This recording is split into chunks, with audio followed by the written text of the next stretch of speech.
Shall we drown them?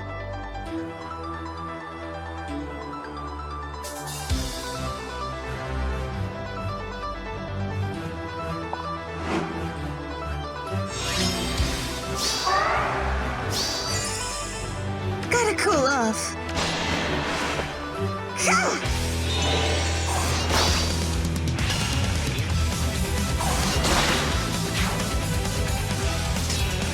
Of course. Beautiful. Let's dream.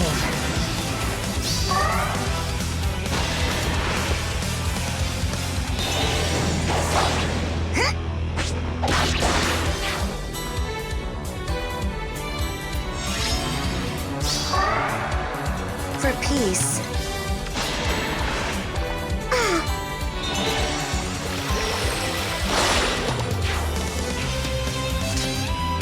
Spring is sprung.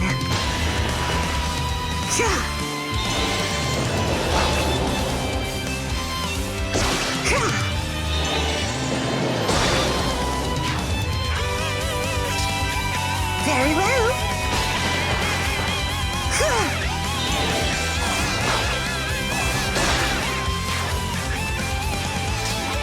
All right.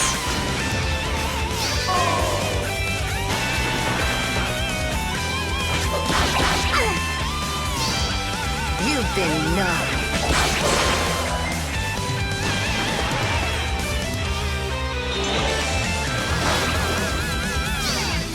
Spring is here.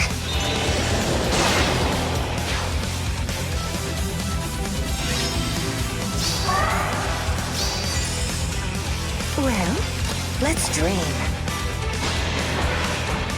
Yeah.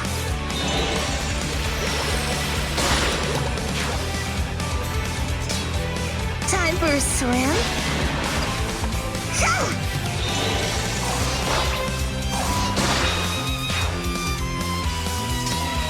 Yes.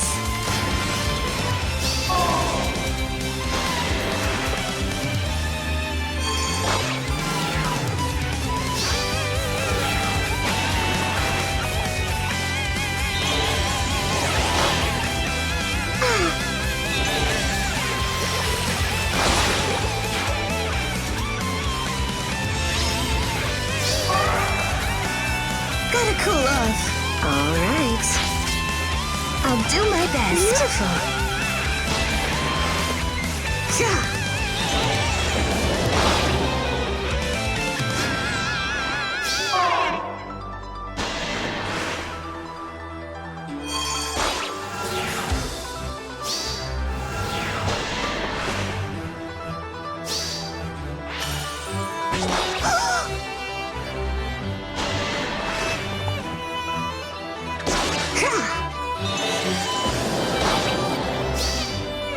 Sweet dreams.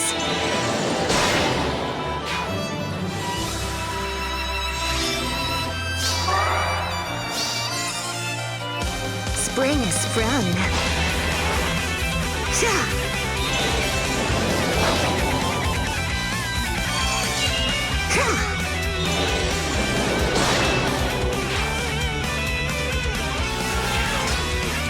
Very well.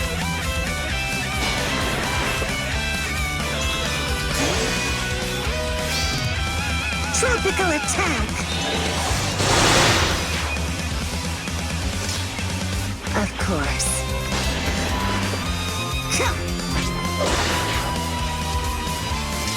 Let's dream.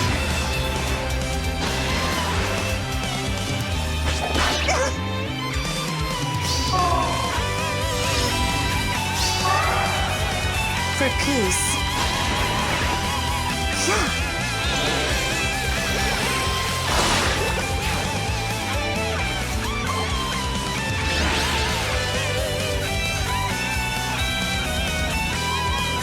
Hey everyone, GuardianE here with another Camilla Emblem clear video in Fire Emblem Heroes. Today, taking on the fresh-face Sothis, Girl on the Throne, in her very own Mythic Hero battle on Abyssal difficulty. Out of Three Houses and into Fire Emblem Heroes, the newest little baby dragon makes her debut as a Mythic Hero. Now, the map itself bears some passing similarities to Hreid's legendary hero battle in terms of map layout, condensed indoor area, pillars blocking the paths, reinforcements from both the sides and behind, and fairly aggressive enemy pathing. So Sothis herself is a force to be reckoned with here, make no mistake. Built-in distant counter with her weapon, adaptive damage, her own devastating one-turn special when paired with her C-slot skill when that activates, which is new to the game, Time's Pulse. Hardy Bearing as her seal, of course, to prevent Vantage and Desperation against her. And then naturally with her Abyssal level stats, good luck on outspeeding her or even one-shotting her before she unleashes her special Sirius on you. The most practical ways to deal with this situation are either 1. Chipping her down with residual damage like Savage Blow, 2. Using sweep weapons like Fire Sweep weapons, or Dazzling Effect weapons that prevent counterattacks, 3. Using Guard or special cooldown resetting skills, which are kind of rare, but they are out there. 4. Dragon effective weapons naturally are going to do you a lot of good here. Or 5. Just doing a hell of a lot of damage in a single shot. So given this, I opted for strategy 5. Not just against Sothis, but against this entire map. So today's theme is going to be big damage, big numbers, and overkills. So to that end, we served up a healthy helping of Triangle Adept on our team, as well as high damage specials. So let's take a quick look at the configuration and loadouts that we decided for this Camilla emblem. First up, we'll start out with Vanilla Camilla here. So she is merged at +10. She does have a plus speed asset as well. Has Camilla's Axe with her special Refine, Reposition, Ether for the special, Distant Counter for the A slot, Renewal for the B slot, Hone Flyers for the C slot, and Close Defense 3 for the seal. She's going to be tanking a lot of hits in this map actually, so it's really critical that she was able to recoup some health, deal some damage with a very powerful special against some high defense enemies, and also just tank some physical hits. Next up we have Spring Camilla, Spring Princess Camilla, merged at +10 as well, a speed asset, also summoner supported, so she has Gronraven, Triangle Adept, that combination tried and true, Reposition for the assist, Ignis for the special, Vantage for the B slot, Goad Flyers for the C slot, and Attack Speed Bond 3 for the seal. A lot of these adjustments are just to eke out some extra damage that I needed for some critical hits. Ignis being one of those examples, and the Bond skill being another example of that. And next, of course, we have Sketchy Summer Camilla, Tropical Beauty Camilla, only merged at +1 for the time being. She does enjoy an attack asset, has Blarblade for the weapon, Reposition, Astra for the special, Death Blow for the A slot, Swordbreaker for the B slot, Ward Flyers for the C slot, and Attack Res Bond 3 for the seal. So Summer Camilla here probably has the most adjustments to her kit, just because it allows her, for example, the Swordbreaker here is going to be critical for some of the reinforcements that show up when we want to take them out quickly. At the end of turn 1, some of the reinforcements we'll talk about a little bit later will be armors with Armor March and a Wary Fighter. So that makes taking them out in a single round something of a challenge, even for a Blarblade user. So Swordbreaker is going to ensure that we nullify the Wary Fighter effect and allow her to double. And again, she has Ward Fighters for the special. That'll actually be helping Vanilla Camilla tank some hits in the future. And then finally, we have Adrift Camilla here, which we don't see all that often. Flower of Fantasy Camilla merged at +1 with an attack asset. I realized when using New Year's Camilla, I wasn't really utilizing the Gale Force really all that much, and it wasn't really helping that much in terms of maneuverability or situating ourselves when you're in this enclosed space. So I opted instead for just high damage. Remember, that's the theme of today: big damage, big numbers, big Camilla. So Adrift Camilla definitely fulfills that role. And she has with her Native Book of Dreams, of course, which is a fantastic tome. Reposition, Miracle for the special. Triangle Adept for the A slot, Desperation for the B slot, Goad Flyers for the C slot, and Quick Repose 3 for the seal, just to ensure some doubles. She is going to be enemy phasing a lot of units, and she doesn't have the best speed when standalone without some significant buffs. So with that out of the way, you can see there are a couple of different areas of engagement, basically. On the left-hand side, you can tank this Axed Cavalier. You do want to be careful of him just because he does have lunge, so in the event that you do get hit by him and he lunges, he's going to push you in the range of the blue mage. So again, you just want to be cognizant of that risk. On the right-hand side, you have this green mage that's kind of sticking out here, so you can potentially tank him just fine. You could also engage the Sword Fighter right here because he's sticking out, and you could hit him from range and reposition back to safety. There are going to be one-turn clears and things like that. The tried and trues, like the triple Brazen Celica or the Blade Tome with triple Dancers. Those are still things that you can use here to clear a lot of the map. Those are still things that work. Sothis herself at the very beginning is on a defense tile, so that does make it a little bit difficult to take her out on the first turn, but you can do it. And of course she also has the solo skills and everything else here. So what we opted for here is to use Summer Camilla to engage on the Sword Fighter first. So she's just going to take him out despite his defensive special immediately. And then we'll use Vanilla Camilla to reposition her back, leaving Vanilla Camilla in the range of the Green Mage, who she will be tanking. And we'll just kind of shift behind her to provide her all of those buffs that she needs for the following turn. That's also going to prepare us for the following turn, where there are reinforcements that appear behind us. And so these are the two Wary Fighter armors that I was just talking about. And you can see right here, one of them is a Sword Knight, one of them is an Axe Knight. And they both feature Wary Fighter, and they both feature Armor March. So they are kind of a threat. You do want to at least take one of them out, because otherwise the Armor March will enable them to kind of advance on you pretty quickly. And they are an annoying threat. You can tank them, but they do have a relatively high offensive stats, I should say. And the Axe user does have a Brave Axe, and the Sword Knight does have an Armor Smasher with Death Blow. So, they are powerful. They do have things, and also to note, the Sword Knight does have Obstruct too. So, just getting rid of them as early as you can is preferable, I would say. So we're just going to coordinate here and take out each of these units. We'll take out the Axe Cavalier with Adrift Camilla. And really, Spring Camilla can engage most everybody up here without any problems, except for Sothis. And Sothis isn't going to move forward until, I believe, turn 3 or 4. So we don't really have to worry about her too much.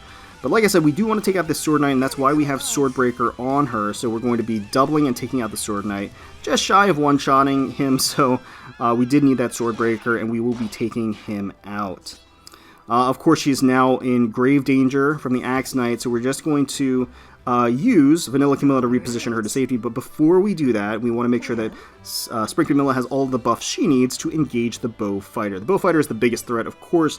Spring Camilla can tank him without any issue whatsoever, but if he does advance, and there are some movement shenanigans involved, the other Camillas could be at risk, of course. So we're going to take him out right away to avoid that, make sure that we don't run into that issue in the future. Now we can use Vanilla Camilla to reposition Summer Camilla to safety.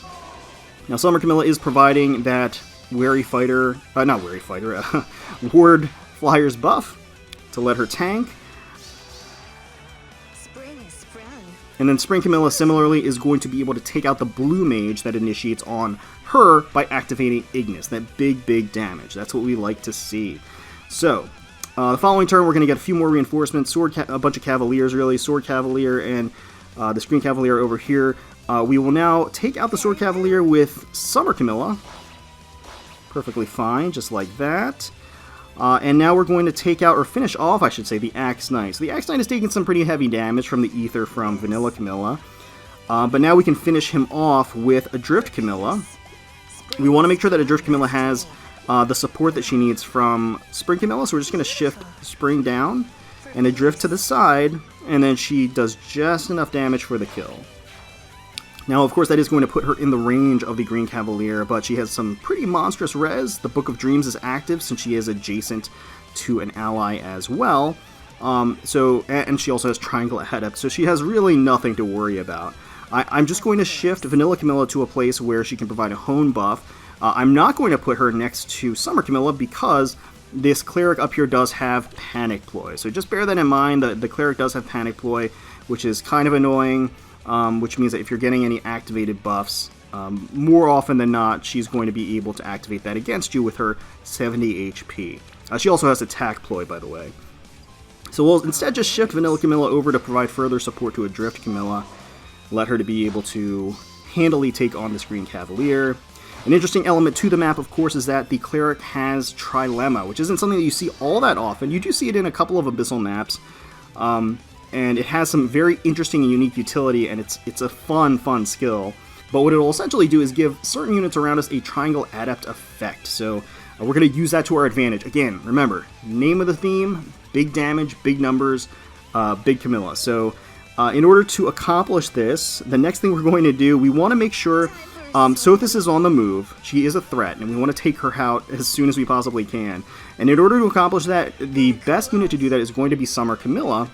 So in order to accomplish that big damage against Sothis, we want to make sure that her Blarblade is charged, which means we need her to have a Hone Flyer's buff on her. We can't have her be panicked by the Cleric. So we want to get her out of there, but we also want her to get the Trilemma effect for additional Triangle Adept damage. So in order to do that, we're just going to shift her back by using Vanilla Camilla. They are next to each other, so she will get a Hone Flyer's buff next turn. And now we're actually going to plant Adrift Camilla right in front of this Lance Fighter. Not the best idea, especially since Adrift Camilla has 17 defense and Triangle Adept, but she has Miracle charged, so not something we have to worry about. We're just going to use Spring Camilla to chip away at the Lance Fighter. Now Spring Camilla is in the range of the Bow Cavalier, which she can handily tank, of course. Now the Trilemma Cleric is going to attack Vanilla Camilla. Vanilla will tank that, and then now Summer Camilla has that Trilemma effect. Astra at the ready, Blade Tome charged with Hone Flyers, and now she's ready to deal some damage. So first we'll use the Spring Camilla to take out the Cleric right here with that color advantage with the Grand Raven, of course. She has like 42 res or something like that, but we have that Triangle Adept and Grand Raven, and now we can just go ahead and take out the Lance Fighter, finish him off with Vanilla Camilla. And now we can take out Sothis with Summer Camilla, fully charged, and let this Astra rock. Yeah, over 200 damage. That is a beautiful, beautiful thing. Now we'll just shift behind, let this Axe Fighter engage against the very, very high defense Spring Camilla. And now we can just pick him off with Adrift Camilla right here, with all of her buffs and Triangle Adept and all of those other advantages. So, lots of damage. Had a good time with it, or at least I had a good time with it. Hopefully you did too. Let me know in the comments below what strategies and teams you ended up using to clear this Abyssal level difficulty challenge. Hopefully you enjoyed, and if you did, please feel free to leave us a like, comment, and subscribe to the channel for more Fire Emblem Heroes content. We thank you all so much for watching, taking some time out of your day to spend with us. We really do appreciate it. And until next time, let's protect those skies.